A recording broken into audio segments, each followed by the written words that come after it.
Hi, everyone. I'm Vicki Vollweiler from College Financial Prep, and I'm excited to welcome you to today's episode of Preparing for College. And today I have Leah Hadley with me. Very excited to have her here today. We're going to be talking about how to balance college costs with everything else financial in our lives. Welcome, Leah. Thanks so much for having me, Vicki. You're very, very welcome. Leah, why don't you do me a favor? Tell everyone a little bit about yourself. Absolutely. So I have been in the financial world for nearly 20 years at this point. But I like to let people know that before I got into finances, I was a teacher. I taught third grade for Baltimore City Public Schools, and I got really burnt out in the classroom.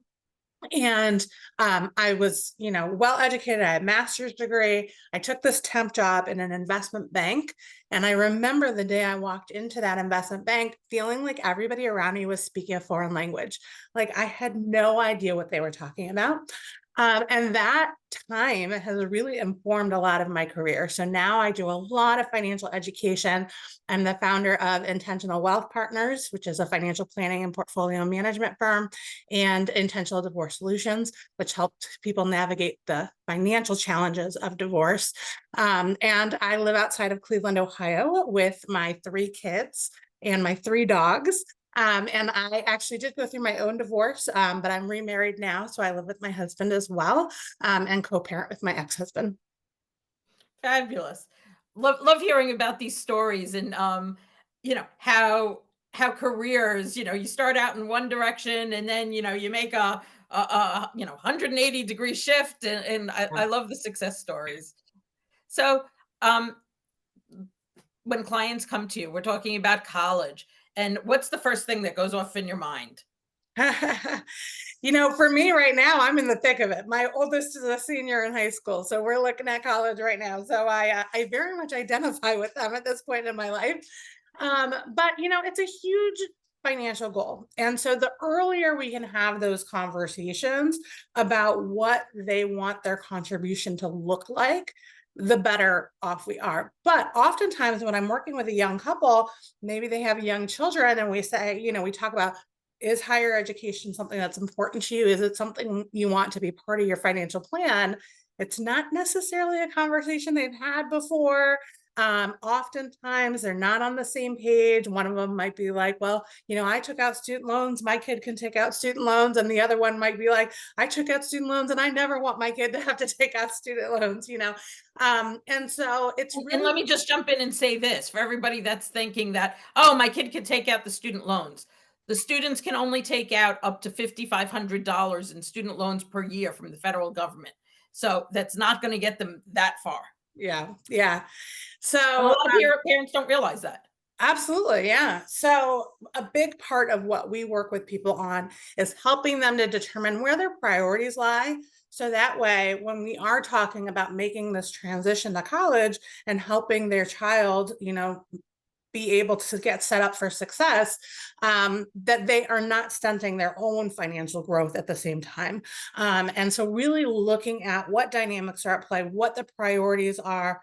We really focus on understanding what people's short term goals are, what, like, the next couple of years, what are the goals, what their midterm goals are, and then what their long term goals are, to make sure that sometimes we have some short term goals that, quite frankly, are very discretionary, and they might have more to do with like vacations or home renovation projects and things like that, but could have a big impact on their ability to contribute to their child's college education because they're spending those funds instead of saving them for college. So we really look at all of those things and help people find the balance in terms of, how much do I save for this and how much do I save for that? I still want to live my life, I still want to enjoy my life, but knowing that these things are my priorities.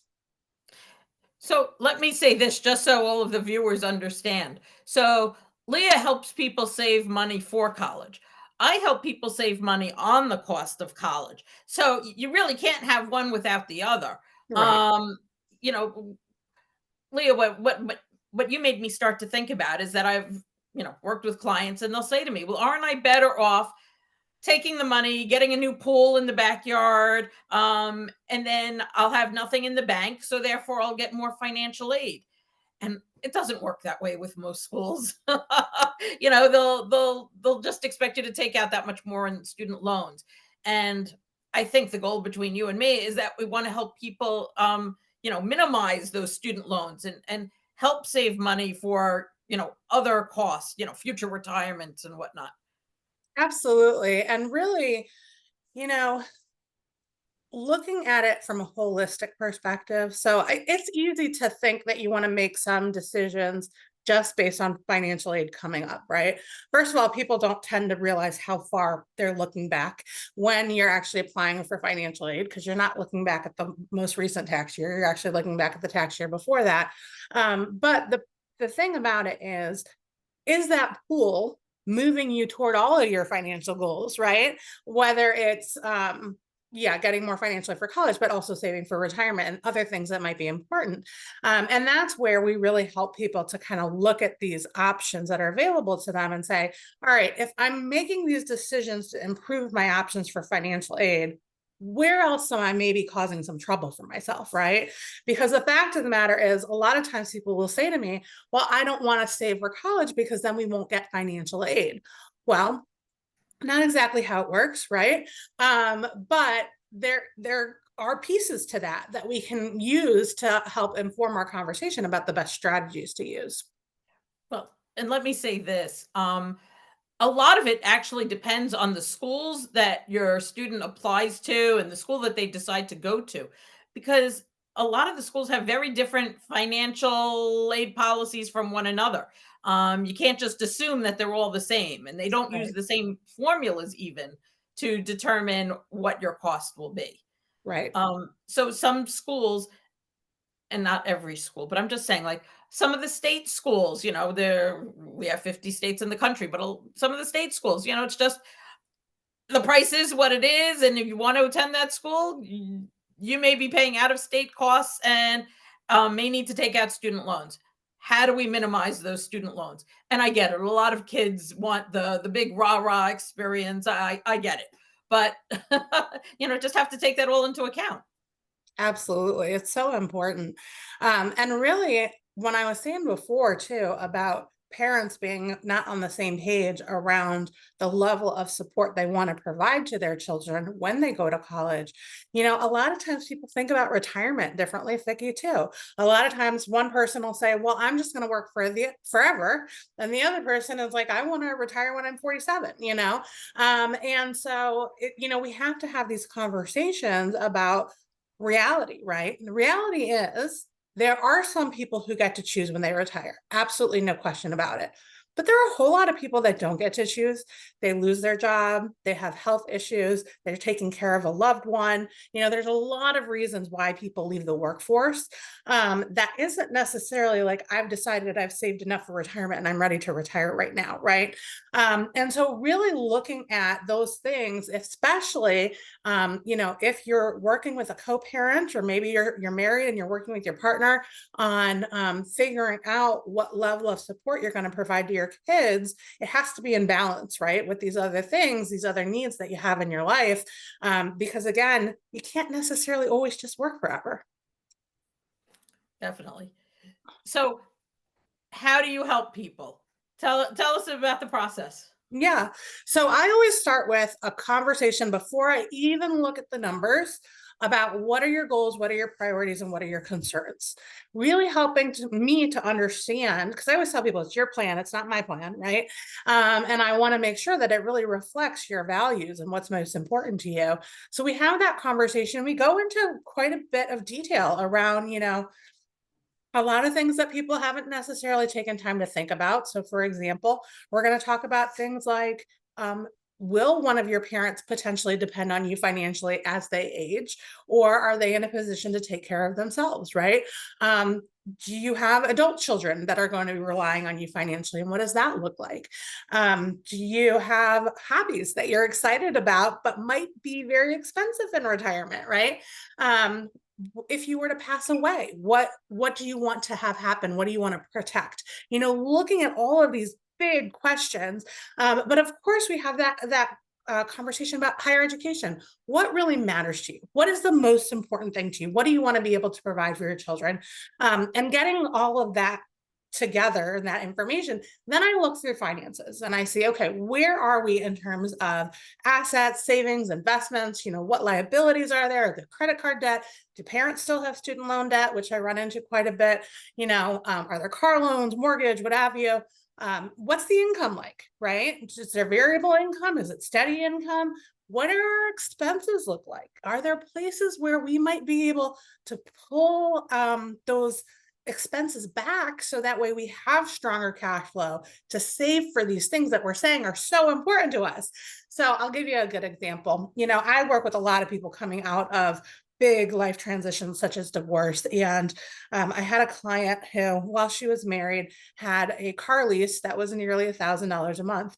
And she's Okay. like, Leah, I don't really care that much about cars. Like, this is just like a big part of my budget that like it's just, if you were to look at her budget and the way she was spending, you would assume that this was something that was really important to her. And it's just not. So we got her out of that lease and she was actually able to pay cash for a vehicle, which was fine because that's what she wanted and needed. And then she was able to take that $1,000 a month in cash flow and allocate it toward her bigger financial goals, right? So we're looking at how everything kind of interrelates. You may say, you know what, that car, having a reliable, good, solid car is the most important thing to me right now. That's fine. Again, it's about their priorities and not about mine, right? But it's also about helping them to understand how each of these things impacts the other. So one of the biggest mistakes people make, Vicki, is pulling money out of retirement to pay for college education. So that is just from a tax standpoint can be very inefficient from a tax perspective. You can pay a lot more taxes than you would likely pay otherwise on those funds. But in addition, you're taking money out of your retirement account. You're not going to have that money for the future. You're not having that compound over time, right? So when people are trying to make decisions about, well, where is this money going to come from? We really help them to understand what are the pros and the cons, and why am I recommending this instead of that? And so for college education, we're always looking at, are there ways to save in advance? Certainly, like the work that you do, are there ways to save on the cost of college itself? But then once we're there, what does cash flow look like? Do we have opportunities to allocate some cash flow to that, tuition or whatever the expenses may be? And so really getting very granular with people around what does this cash flow planning look like in terms of, if there's debt that still needs to pay, we're paying for yesterday, right? We're saving for tomorrow. We're really investing for the future, but also just taking care of our daily needs. So it's a very, very detailed plan that we create for people. And then this is the most important part, and this is the part that often gets overlooked, Vicki.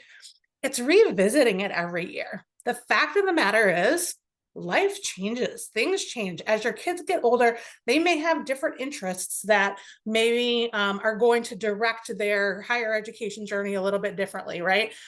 So going back to that plan and not saying that this is like written in stone and this is what we have to follow, but instead saying, okay, this is how things have changed for us. What does that mean in terms of how we should allocate our money going forward? Do we need to make some changes to our past investments? Do we need to take advantage of some different kinds of savings vehicles? What opportunities are out there? Tax laws change. We certainly have seen a lot of that in the last several years. And so making sure that we're keeping up with those things and how those impact your financial plan. So there's a lot really in that plan, but it's a living, breathing document that we revisit and adjust as appropriate. Thank you for all of that information. Just so everybody knows, Leah was just talking about, things change year after year. And just so everybody knows, financial aid forms need to be completed every year because things do change. And it is possible, like, even if, I mean, heaven forbid, somebody gets hit by a bus, a divorce happens, there's a job loss, there's a something that negatively impacts the family or the household financially, it is possible to file appeals with the college and save money. Again, every school is different and they have their own procedures and formulas and whatnot. But yeah, it is possible. Um, Something else I want to touch on with schools, and we were talking a little bit about the making sure you have the lowest cost of attendance possible. You know, every household, every parent has different college goals for their children, different values, different. So I'm sure I'm speaking for both of us when I say this. Nobody's going to tell you only to choose the least expensive option for your child unless that's what you want. Um, you have to take everything into consideration. Their career goals, their wants, their your wants. You have to take it all in when determining the best schools for the good fit for the family. Well, and you also have to be realistic about your financial situation. And Oh, so, definitely. as much as you may want to contribute more, if you can't, you can't. And it's being honest with your kids and setting the expectation appropriately so they can plan, right? And obviously, I deal with a lot of divorced families. So it can be very frustrating when you just don't know what the other parent's going to do. And maybe they're not communicating that well with you. But you just have to be realistic about your own situation. Yeah, no, I always recommend that parents speak with their students, certainly 11th, 12th grade. You don't have to share with them your income, but Right, share with them maybe the amount you have saved or work on what your college budget will be and see what you can get within that budget. right, exactly. All good things. Leah, tell us how can we find you? I'm all over the place. You can find me on Instagram under Watch Her Thrive. I do have a free Facebook group called Watch Her Thrive as well. And I'm on LinkedIn as Leah Hadley. Fabulous. Thank you so much for being here today, Leah. I really appreciate it. Thanks for having me, Vicki. You're welcome. And thank you everyone for joining us on this episode of College Financial Preps Preparing for College podcast. See you next time.